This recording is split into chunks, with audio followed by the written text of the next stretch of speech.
David, the Premier League is a success story and you're one of the architects of it. What about the Brazilian League? Are there comparisons you can draw? Well, I think, as you probably saw from the presentation, that the Brazilian League, the Serie A, is really coming up. It's gone up from 10 years ago. There was only an average of 11,000 people in the games. Now to something like 15 and 16,000. The attendances are growing rapidly. And on the back of the World Cup, if they will have, I'm sure they will have a successful World Cup, anything can happen. Open the doors.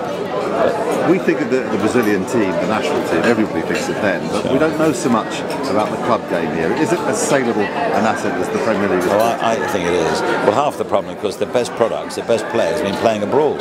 Their trick is to keep their best players. If they can keep Neymar and Ganzo and Lucas and others here in Brazil, and they may well be able to now, because all of a sudden they've had an explosion in their television money, which is really much more than it ever used to be.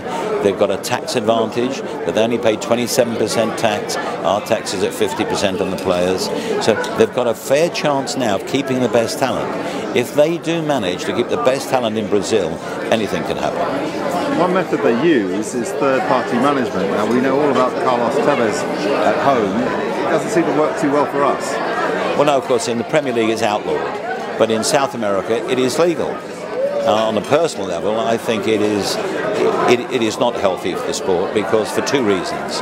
One, you've got the big question of influence. Does a third-party investor, can he influence the player?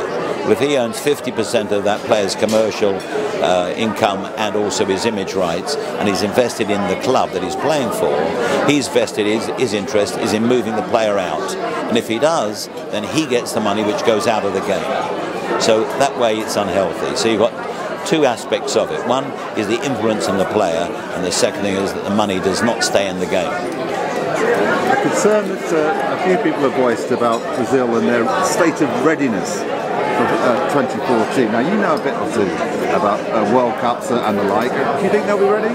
I'm sure they'll be ready.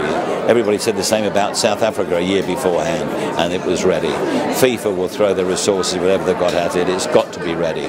This is such a great footballing country, and it needs to be ready. It will be ready, I've got no doubt, and it'll be a World Cup that everybody will want to come to. In fact, I'm learning how to do the samba.